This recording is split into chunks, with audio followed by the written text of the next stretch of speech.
il est un peu en marge de la société.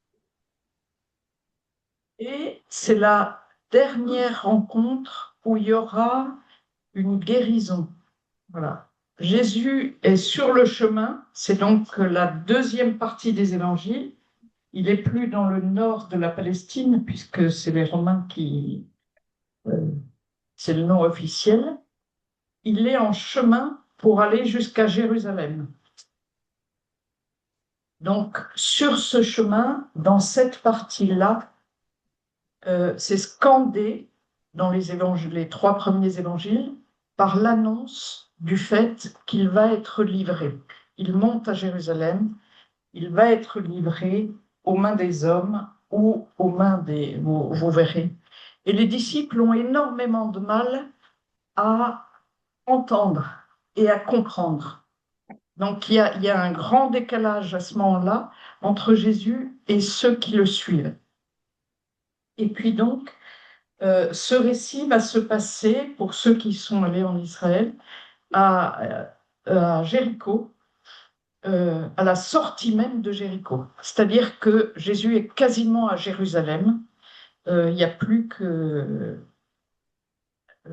la montée, la grande montée désertique pour arriver à Jérusalem. Donc il est presque à son but. J'ai pas la tête, j'ai dit Israël, c'est la Cisjordanie. Merci. Euh, euh, tout ça pour vous dire que, alors j'ai rajouté un peu de difficulté, mais parce qu'on est là pour lire. Et si je vous donnais juste un récit de guérison, on risque d'entrer dans tout notre imaginaire, etc. C'est merveilleux, et du coup, je vous ai mis ce qui précède aussi, et ce qui concerne la relation entre la foule qui accompagne Jésus et les disciples qui accompagnent Jésus.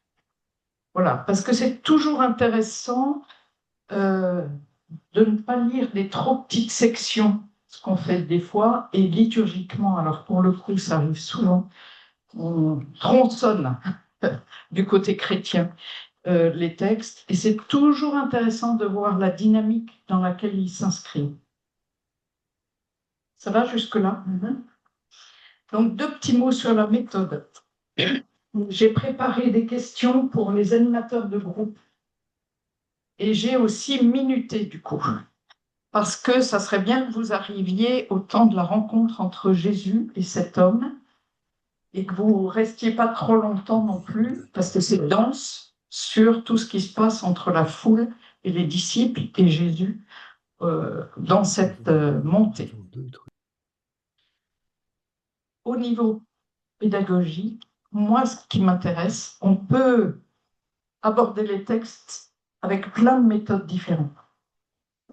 Vous avez même des méthodes féministes. Je ne vous le ferai pas aujourd'hui.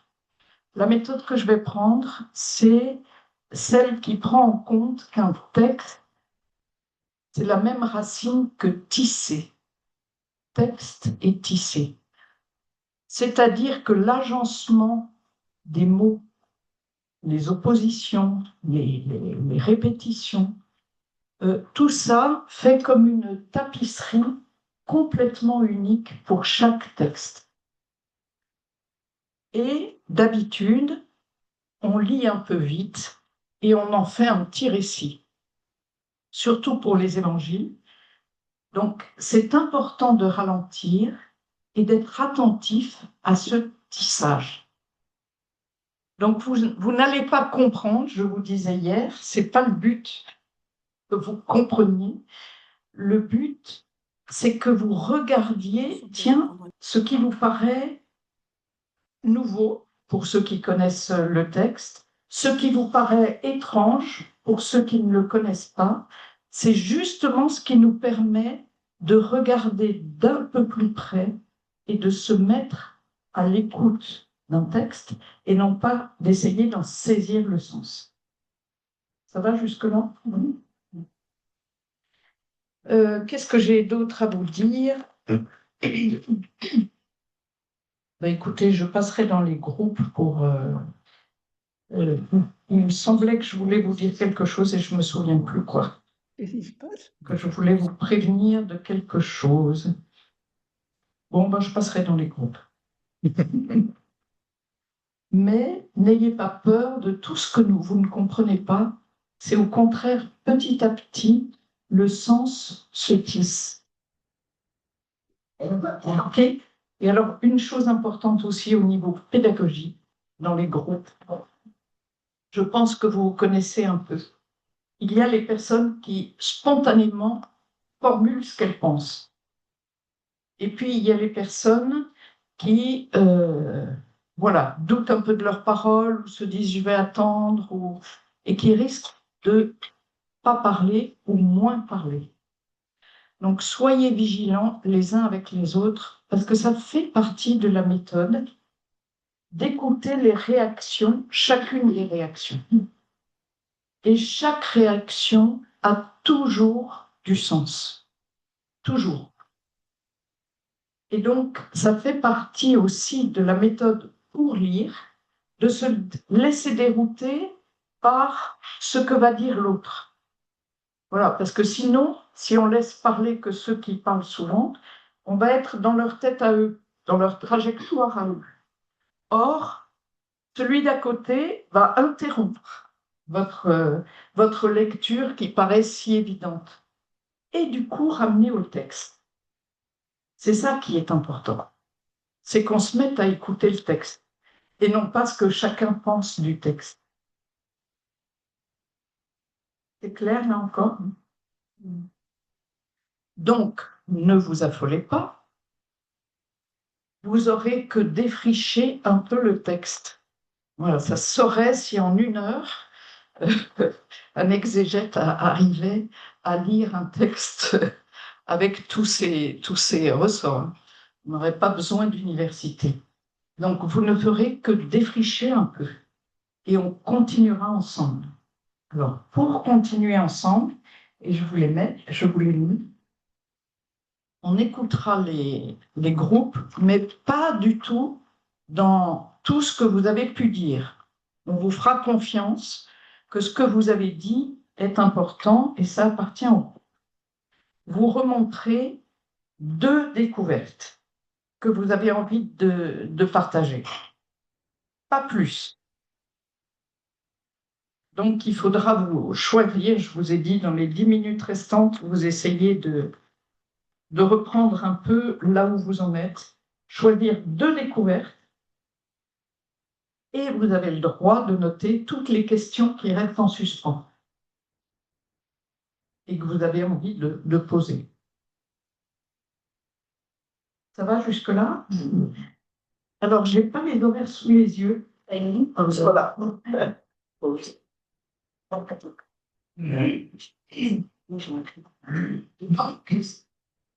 Oh, c'est bien, vous avez du temps. Vous avez jusqu'à 11 heures. Donc, vous voyez que vous pouvez vraiment prendre du temps. Et je vais peut-être réfléchir à ce que je voulais vous dire. Pour que vous... Ah oui, si.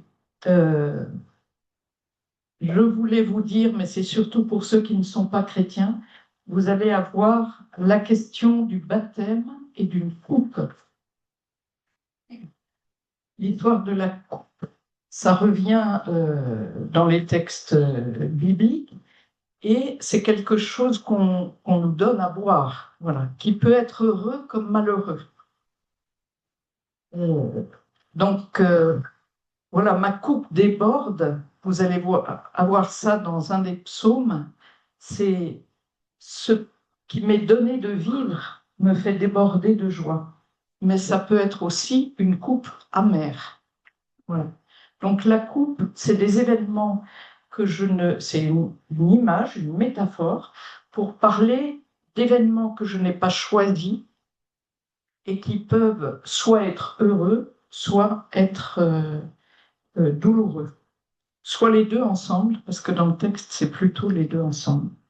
Et le baptême, c'est donc en grec, c'est ça que j'ai oublié aussi, en grec, c'est le terme immergé. Voilà. Et du coup, ça fait référence à ce qui marque l'entrée d'un croyant dans l'Église chrétienne. Il est immergé, qu'il soit petit ou adulte, pour dire que cette manière égocentrée de vivre meurt et qu'on se relève comme la résurrection pour vivre une vie en relation avec le Christ. Et quand je dis le Christ, ça veut dire celui qui est envoyé par Dieu. Donc derrière, vous avez Dieu. Chose que je ne vous ai pas dite non plus, c'est qu'en fait, nous chrétiens, on a une fragilité par rapport à mes deux collègues, puisque le texte de la Bible hébraïque est en hébreu, et que du coup, les Juifs sont censés savoir l'hébreu et pouvoir lire le texte avec toutes les consonances qu'il y a, et le Coran est écrit en arabe. Et normalement, tout croyant musulman peut lire, voilà, connaît l'arabe pour entendre. Nous, chrétiens, on ne peut lire que dans des traductions parce que nous sommes sur deux langues. Le Premier Testament, qui est donc la Bible hébraïque, c'est de l'hébreu. Et le Nouveau Testament, c'est du grec. Donc vous voyez que les croyants chrétiens, à part si vous faites des études de théologie spécifiques, et même parce qu'on n'entre pas dans une langue vraiment en 50 théologies, on est obligé, on travaille sur des traductions. Donc ça, c'est une des limites pour nous. Et du coup, je vous ai choisi une traduction. Alors, c'est un peu pour décaler les chrétiens que je n'ai pas pris une traduction habituelle. Bon, elle ne changera pas beaucoup, mais un peu quand même. Alors, je me suis rendu compte que je suis allée un peu vite en tapant le nom du traducteur.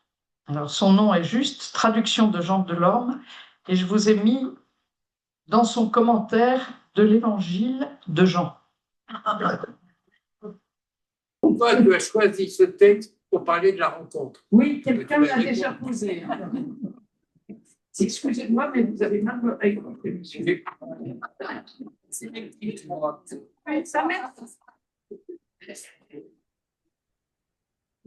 Je peux commencer tout de suite. Spontanément, j'aurais choisi la Samaritaine. Mais c'est ce que j'avais pris, ce que pour ceux qui sont venus l'an dernier, j'avais choisi. Voilà. Et puis, je me suis dit, ça a mis du temps, hein, j'ai cogité. Je me suis dit, cette rencontre avec Bartimée, je vais vous dire une chose que vous n'êtes pas censé savoir, c'est le seul qui est nommé des personnes qui viennent et qui sont guéries par Jésus. Et encore, Marc le nomme, et Luc ou Matthieu, les deux, ne le nomment pas. Matthieu, vous avez deux aveugles. Donc, c'est intéressant. Je vous ai dit, c'est la dernière guérison avant l'arrivée de Jérusalem, à Jérusalem. Il va se passer des choses à Jérusalem, des dialogues, des rencontres, etc., mais plus aucune guérison. Et c'est intéressant aussi parce qu'au moment de la crucifixion, c'est justement une des paroles que vont dire les gens qui sont au pied de la... Voilà. Toi qui en as guéri, sauve-toi toi-même, mais c'est plus l'heure. Donc voilà, c'était ça. Et je vous ai dit dans ma réflexion, je me suis dit, c'est quand même dommage d'avoir juste un texte de guérison, nommons-le comme ça, de rencontre personnelle, sans avoir cette dynamique du chemin. Et je me suis dit, mais finalement, la rencontre avec les disciples, elle est claire aussi. Voilà, non pas de manière éblouissante, mais de manière transformante. Donc, ça répond peut-être un tout petit peu à vos questions de choix. Structure du texte. Alors, j'ai pas fait très attention, mais vous avez tout à fait raison. C'est parce qu'il essaye de rendre le texte grec qu'il y a des et provoque Oui, qu'il y a un mouvement, justement. Voilà. Chez Marc, vous avez beaucoup de aussitôt. Donc, on est dans une sorte de rapidité. Et quand ça s'arrête, c'est que tout d'un coup, on prend le temps de voir autrement. Et vous aurez remarqué que Jésus marche, marche, marche, marche. Et ce qui va se passer, c'est qu'il va s'arrêter. Donc, on reviendra là-dessus, mais c'est pas du tout neutre. Pourquoi de tels... Je reprends un peu l'ordre, dans l'ordre du texte.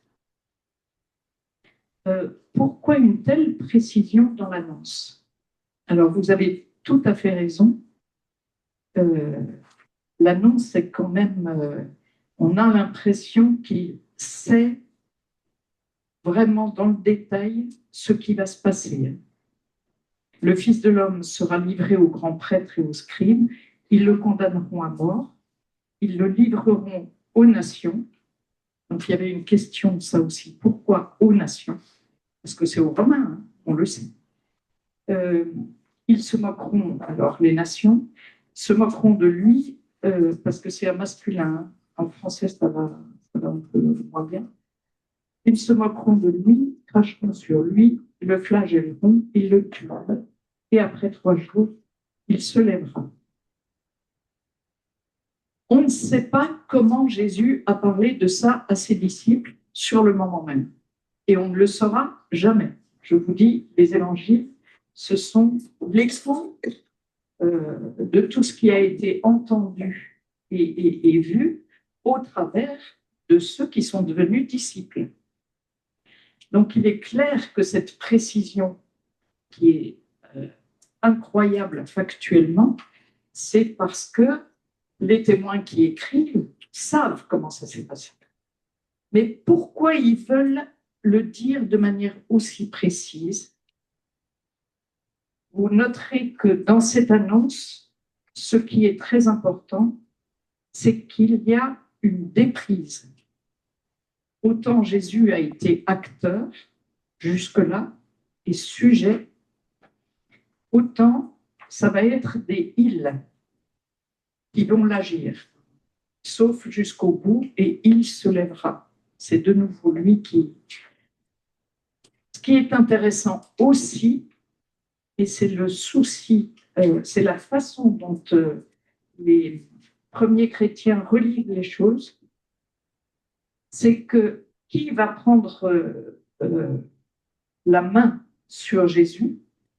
Ce sont les grands prêtres et les scribes. Les scribes sont les, pour faire un peu court, les bibliistes de l'époque,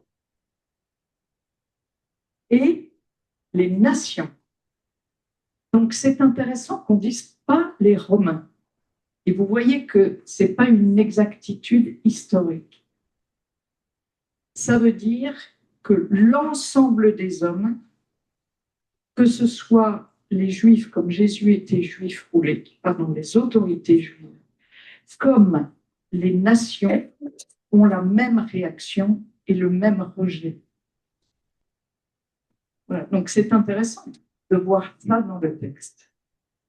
Et effectivement, pas du tout une note historique, mais c'est une note qui vient vous dire, et d'ailleurs les nations, on va le retrouver. Les chefs des nations, voilà comment elles fonctionnent. Et vous entendez qu'effectivement, Jésus ne fonctionnant absolument pas comme ça, si je peux m'exprimer, il va y avoir une mécompréhension totale.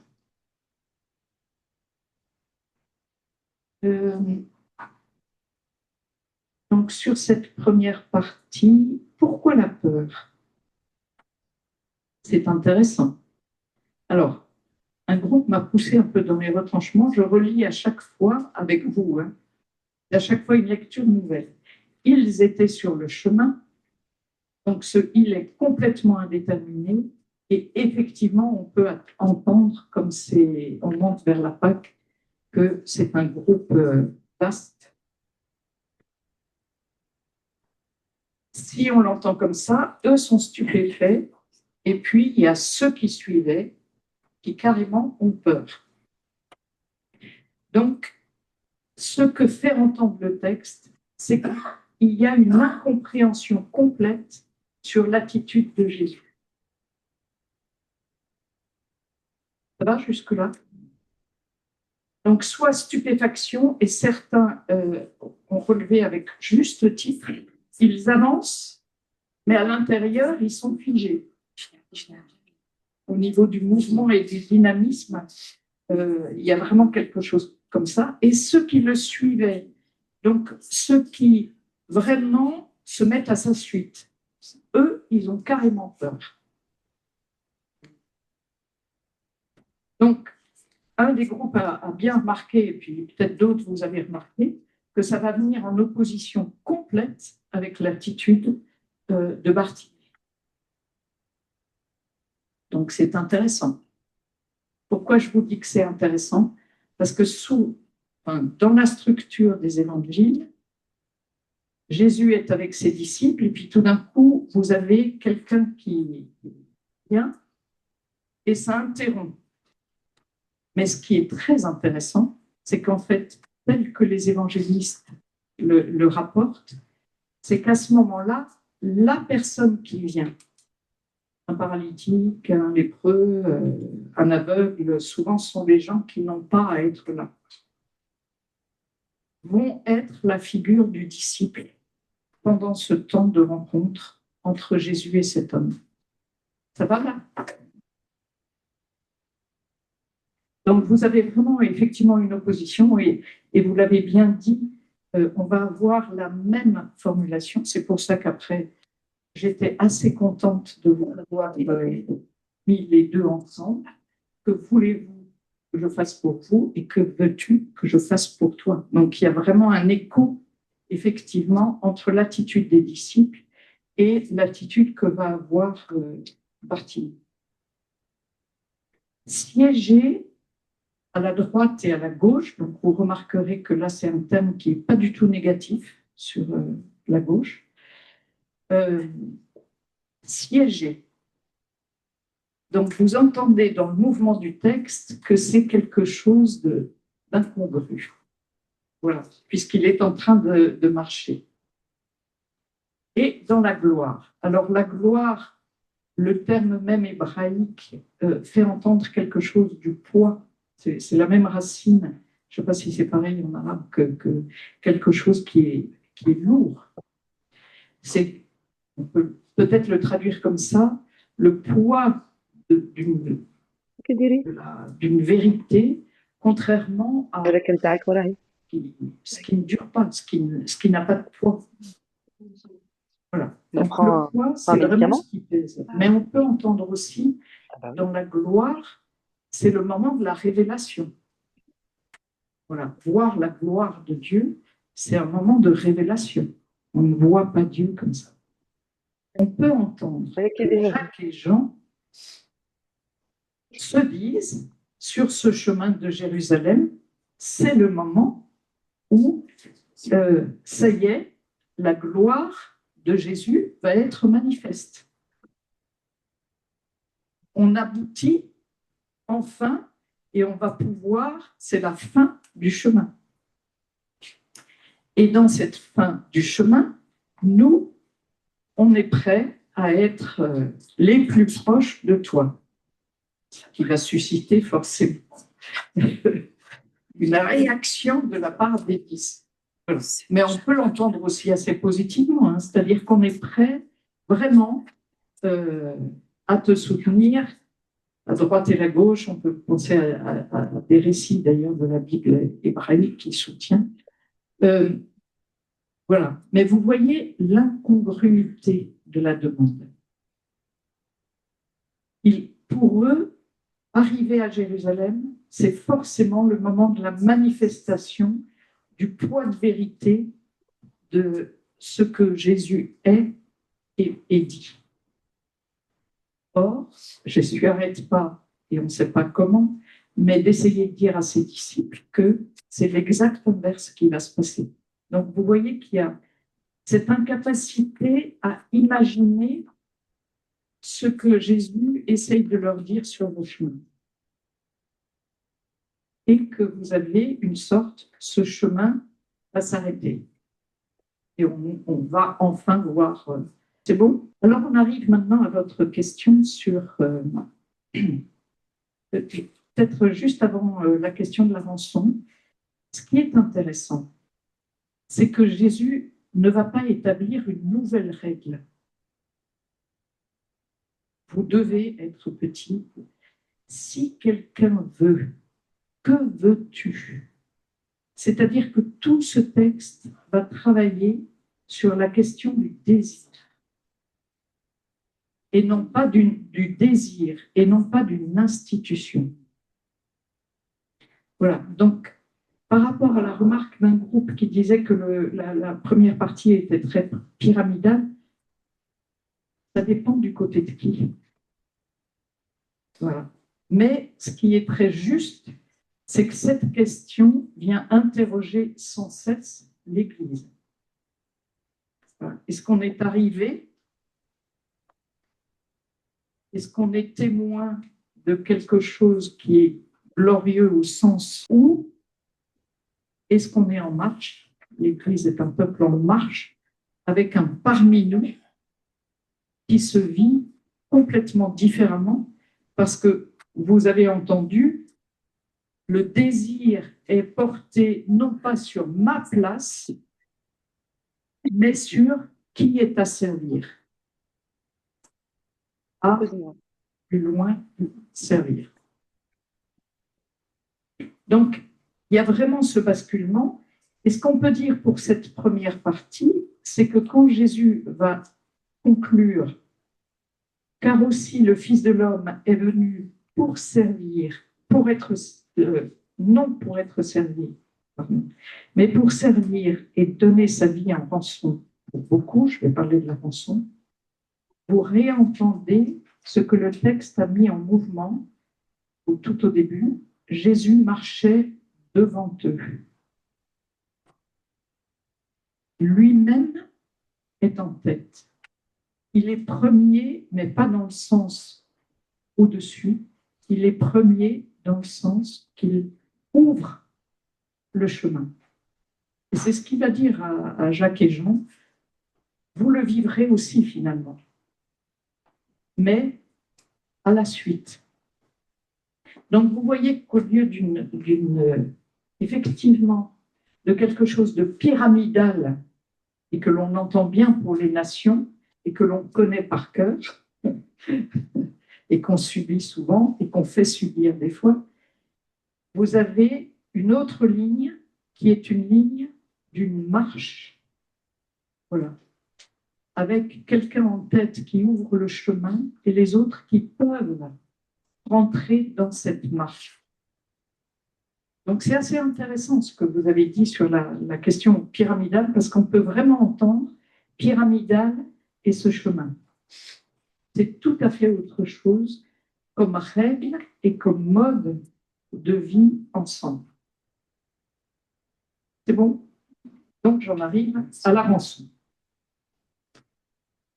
Qui a fait, et c'est là où on occidentalise beaucoup, voilà, malheureusement notre rapport au texte, qui a fait, à qui on doit de l'argent, combien, est-ce que Jésus va payer à Dieu ou à qui paye-t-il? Enfin, vous en avez pléthore. Rançon, et quand même aujourd'hui on l'entend, ça veut dire libération. Et ça veut dire libération de quelqu'un à qui on tient. Je fais une petite remarque, donc c'est ça le sens de la rançon. Et vous voyez que ce n'est pas sans écho avec Bartimée, ce qu'il va vivre, c'est-à-dire libération et réaliser que ce fils de David tient à lui, enfin, à cette relation à lui. Ce que je voulais juste dire, merci Hassan pour ton sourire, ça m'a... Et alors là, je le dis aux chrétiens, vous avez un non-sens absolu parce qu'on ne va pas chercher nos racines sur la question du racheteur et du rachat. Voilà. C'est complètement enraciné dans une tradition, dans une loi en Israël, où quand quelqu'un a été obligé soit de vendre sa terre, soit même de se vendre lui-même, et du coup qu'il n'a plus d'avenir pour lui, qu'il n'existe plus dans le peuple, le plus proche parent se doit de lui redonner un avenir, de lui redonner son identité ou de lui redonner sa terre. Donc c'est vraiment dans ce sens-là, et vous voyez, pardon, combien c'est assez impressionnant, ce titre chez le prophète d'Ésaïe va être dit à Dieu, le Saint, ton racheteur, c'est-à-dire le plus proche parent, pour qui tu as tellement de prix qu'il s'engage à réouvrir ton avenir alors que tu as foncé droit dans le mur. Voilà, ce ne sont pas des termes très théologiques, mais peut-être que vous les comprenez. Je passe à la suite. Il, au pluriel, arrive à Jéricho et il, au singulier, sortait de Jéricho. Alors, c'est toujours très intéressant, ces petits détails, parce qu'évidemment, il n'est pas seul quand il sort. Mais si le texte vous met un singulier, c'est pour vous rappeler pourquoi il est sur ce chemin, ce qu'il est en train de vivre lui. Et effectivement, dans cet évangile, contrairement à l'évangile de Luc, Jésus ne va pas s'arrêter à Jéricho. On vous dit simplement, ils arrivent et hop, immédiatement, il sort. Donc, quelque part, vous, lecteurs, vous êtes en train de vous dire, ah oui, c'est vrai, il est vraiment en direction de Jérusalem et c'est ça son but. Et on va pas interrompre par quoi que ce soit. L'évangile ne va pas interrompre et on est vraiment dans cette marche. Et c'est là où c'est intéressant. Et ses disciples et une assez grande foule, donc toute cette détermination dont je n'ai pas parlé au début est toujours intéressante aussi, c'est-à-dire que les disciples, ce n'est pas un groupe, ok, ils sont 12, mais en même temps, c'est un groupe qui est appelé à s'élargir et qui s'élargit. Voilà, on va le voir par Bartimée. Alors, vous avez cette foule et en opposition, vous avez le fils de Timée, et le texte vous donne son nom en araméen. Alors, je vais vous faire une confidence, je ne me suis jamais arrêtée sur ce nom de Bartimée. Mais, puisque nous sommes ensemble et que je pensais à Yeshaya, je me suis dit, ouf, ça veut dire quoi, au fait? Et là, ma surprise est complètement complète, et les exégètes n'en parlent pas d'ailleurs, parce que Bar-Timée, Bar, ça vient de l'araméen, fils, Ben, une autre manière de dire. Timée, c'est du grec. Oui, comme tu dis. Voilà, j'ai eu la même réaction. Je me suis dit, merde. Qu'est-ce que ça vient faire? Donc, c'est intéressant. Voilà, comme c'est un peu récent, mais tu dis, ah, ça veut dire quoi en grec? Alors, c'est d'autant plus intéressant. C'est craindre, celui qui craint. Mais ce qui est très intéressant, c'est qu'au verset 48, et beaucoup le rabrouaient, c'est la même racine, comme s'ils veulent l'enfermer dans ce qu'il est. Voilà, c'est un jeu de mots qui est quand même très intéressant. Donc voilà, pourquoi ce nom qui est à cheval sur deux? Peut-être aussi que vous entendez les nations et les juifs, enfin peut-être, ça c'est vraiment une suggestion. Ils ne peuvent pas voir ce qui se passe. Donc, il est en dehors du mouvement qui est si important dans le texte. On reprécise qu'il est assis et que lui, il est au bord du chemin. Donc, vous voyez vraiment que le texte va le mettre complètement en retrait de ce qui est en train de se passer devant lui. Et donc, on sait qu'il est mendiant. C'est la seule manière dont il peut vivre, c'est de l'aumône, et aussi au niveau religieux, d'ailleurs, c'est une ordonnance religieuse, de l'aumône que les gens peuvent lui laisser. Alors, ce qui est intéressant, ayant entendu que c'était Jésus de Nazareth, et un groupe a bien noté, mais je pense que vous êtes à plusieurs, donc il se mit à crier. Toujours désagréable, les gens qui se mettent à crier. Fils de David. Et le texte ne vous dit pas comment il peut passer de Jésus de Nazareth à fils de David, avec toute l'importance de ce mot fils, parce que vous l'avez déjà entendu, le fils de l'homme, les fils de Zébédée, lui est fils de Timée, et je pense que ce n'est pas neutre, c'est-à-dire qu'il met Jésus non pas en relation avec un titre, mais en relation avec une personne. Le minimum qu'on peut dire, c'est que fils de David, et c'est très difficile de savoir à cette époque, enfin, qu'est-ce qu'il a dans sa tête, ça veut dire celui qui, je ne sais plus où est ma feuille, j'avais essayé de l'écrire, bon, enfin, celui qui est héritier des promesses de David, enfin, qui est dans la lignée des paroles dites à David. Mais ce qui est intéressant, c'est que le texte va vous faire entendre pour lui ce que ça veut dire. Fils de David, aie pitié de moi. Et effectivement, un des groupes disait, c'est quand même assez étonnant, parce que si on prend le sens fort, hein, royal de David, c'est complètement incongru. Ça veut dire que quelque part, alors là, je vais vous accélérer les choses, en mettant ce fils de David avec la question de la pitié, il dit quelque chose que le texte vous a déjà fait entendre. Je suis venu pour servir.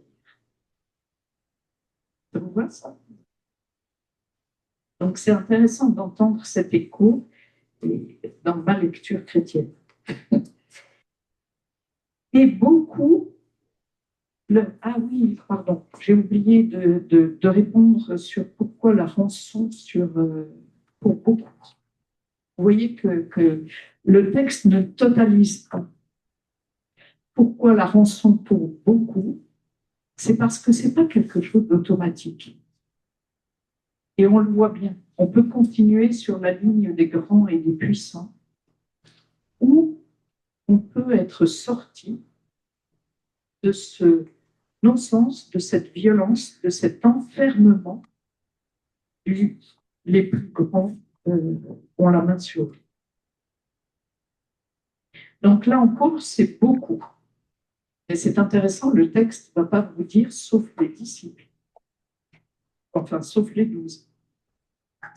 Et le texte peut vous laisser imaginer que les disciples aussi, d'autant que, rappelez-vous, le texte nous a dit, celui qui le suivait avait peur. Et qu'on vous dit, il ne s'est pas arrêté à Jéricho. Donc, vous voyez que pour eux, non mais attends, rigole pas, il y a quelque chose de capital, on ne comprend pas, mais il y a quelque chose de capital qui est à vivre. Donc, n'arrête pas le mouvement.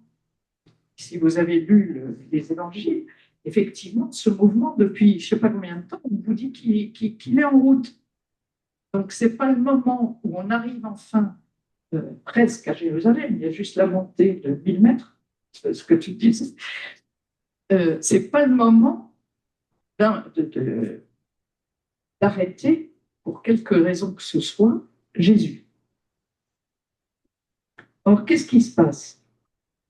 Donc, vraiment, le texte insiste, hein, il faut qu'il se taise. Chose étonnante, lui, il crie encore plus fort.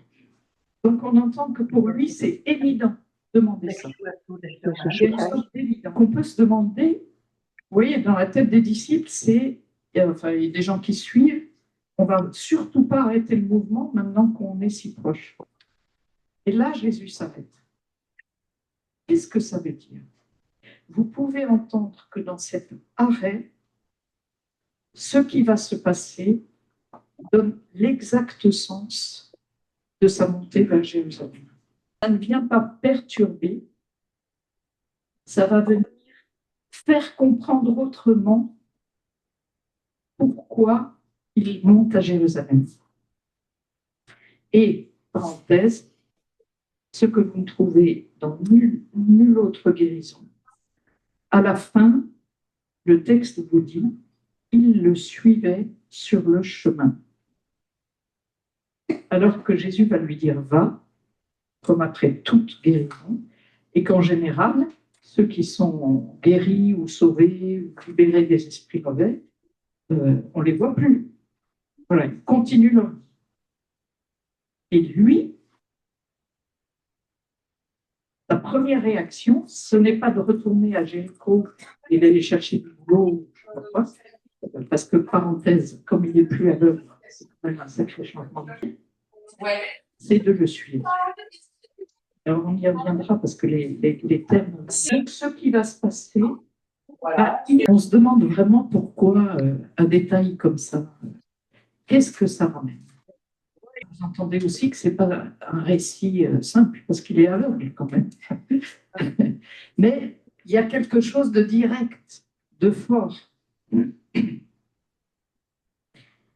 Et vous voyez que ce qui est intéressant, c'est que si on regarde les dieux, Jésus devient un dieu. C'était vrai aussi dans la première partie, faisant venir auprès de lui. Voilà. Donc, fondamentalement, le lieu d'où on peut voir de plus clair, voilà, on peut voir autrement, c'est, j'allais dire, ni à Jérusalem, ni à Rome. Voilà. Mais c'est dans la personne de Jésus. Vous ne m'entendrez jamais dire que le texte biblique est parole de Dieu. Par contre, que Jésus est parole de Dieu, oui, de mon côté. Et lui répondant, c'est-à-dire que c'est à l'écoute de quelque chose qui l'a précédé. Jésus dit, que veux-tu que je fasse pour toi? On a déjà, on en a parlé. L'aveugle lui dit, Rabouni, mon maître. Première personne. Mon maître. Alors, il y a une chose que vous ne pouvez pas savoir, parce que le texte ne va pas vous traduire, c'est que c'est la même appellation. C'est intéressant. C'est même pas seulement maître, donc disciple maître, dire que tout d'un coup, lui se positionne comme un disciple tout à fait personnel. Parenthèse, vous pouvez entendre que l'un soit à droite, à la gauche, lui va tout d'un coup être appelé. Veux-tu que je fasse pour toi? Et je vous ai mis en note que ce n'est pas simplement le verbe voir. Alors, pardon pour les vivre, une petite particule qui vient dire voir, entendre aussi que, parce qu'il s'est engagé en disant fils de David, on ne sait pas très bien ce que ça veut dire pour lui, mais il veut voir cette identité-là. Donc, il y a là quelque chose d'important. Et ça aussi, c'est toujours en filigrane. Jésus va toujours renvoyer, parce qu'on peut entendre, la foi en qui? Il lui a dit fils de David. On peut entendre en filigrane que quelque part, cet aveugle a reconnu que Jésus n'agit pas en son nom propre et qui a cette place laissée à Dieu.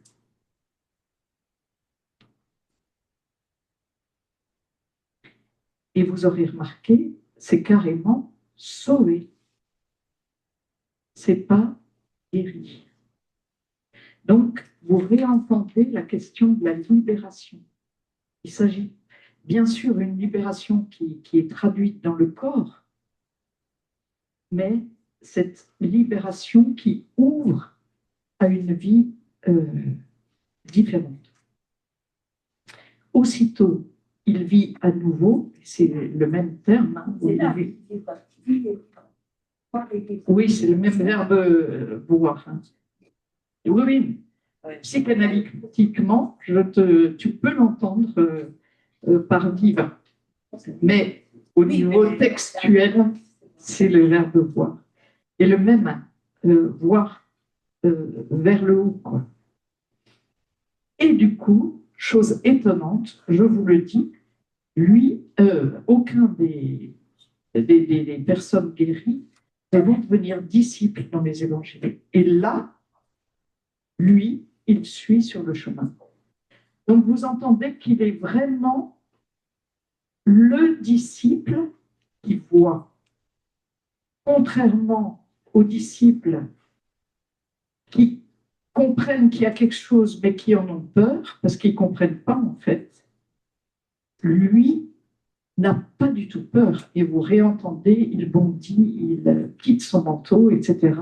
Il s'engage dans quelque chose en quoi il a confiance, en qui il a confiance, avec quelqu'un en qui il a confiance. Donc, j'en reviens à ce que je n'ai pas, à une question à laquelle je n'ai pas répondu. Donner sa vie en rançon pour beaucoup. Alors, je vais d'abord reprendre la question, donner sa vie. Vous entendez que ce qui se passe avec cet homme aveugle qui était en dehors de la course, complètement en dehors, donne le sens de vers quoi Jésus va et de ce don et de qui il est et de qu'est-ce que c'est que servir. Tout ce qu'on a entendu. C'est-à-dire qu'il n'est pas là centré sur lui et ce vers quoi il va, qui ne va pas être très, très, très, très drôle, mais il reste, y compris au moment de sa mort et de sa crucifixion, c'est bien parce qu'il a le souci de ceux qui sont aveugles et sourds et de nos manières de vivre le pouvoir, la gloire et tout cela. C'est exactement le sens de sa montée à Jérusalem. Donc, c'est vraiment servir, et sa mort est considérée dans les textes bibliques vraiment comme le lieu du service et de la libération. Voilà. Le lieu où la rançon, effectivement, est donnée et où les hommes peuvent repartir autrement. Pourquoi pour beaucoup? Ah, mais je l'ai peut-être dit en fait. Oui, c'était une autre question, tu veux dire. Il ne m'appartient pas de l'accorder. Ah oui, c'était à ça. Merci beaucoup. Il ne m'appartient pas de la... Merci beaucoup. Merci de suivre. Il ne m'appartient pas. Alors, vous avez peut-être entendu, c'est quand même rigolo dans le texte. Hein. Vous avez aussi un jeu sur le savoir. Vous ne savez pas ce que vous demandez avec Jacques, etc.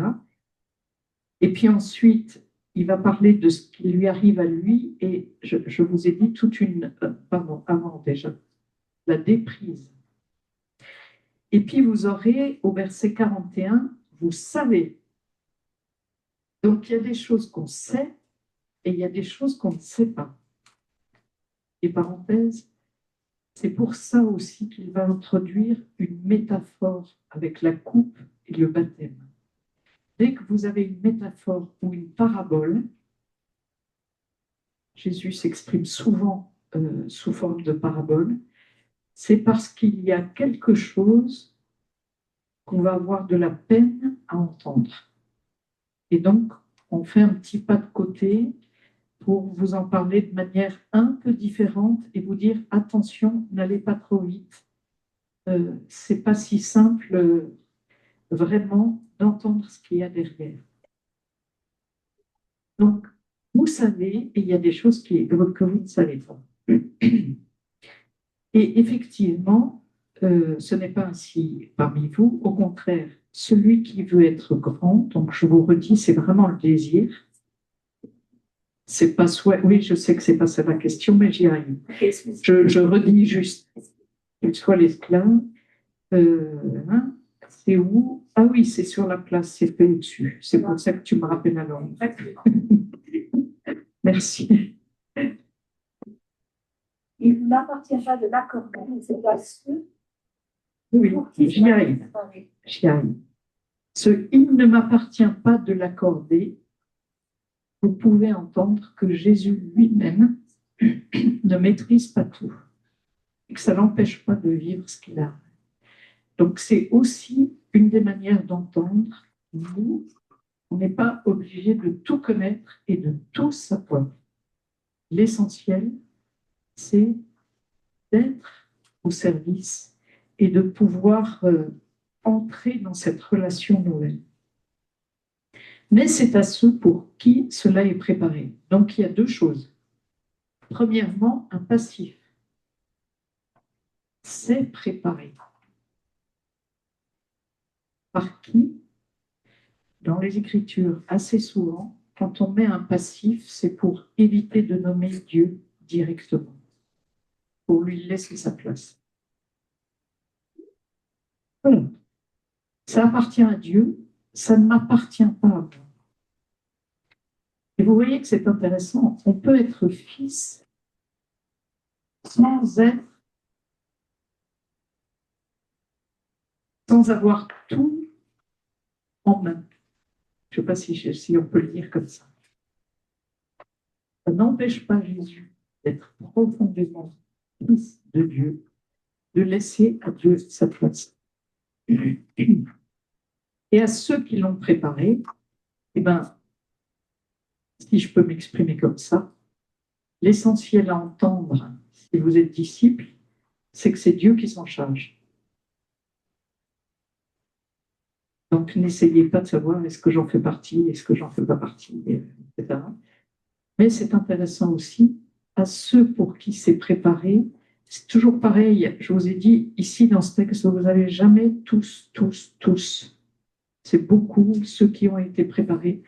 C'est-à-dire que c'est jamais quelque chose d'automatique. Ça vous demande une mise en route derrière celui qui ouvre le chemin.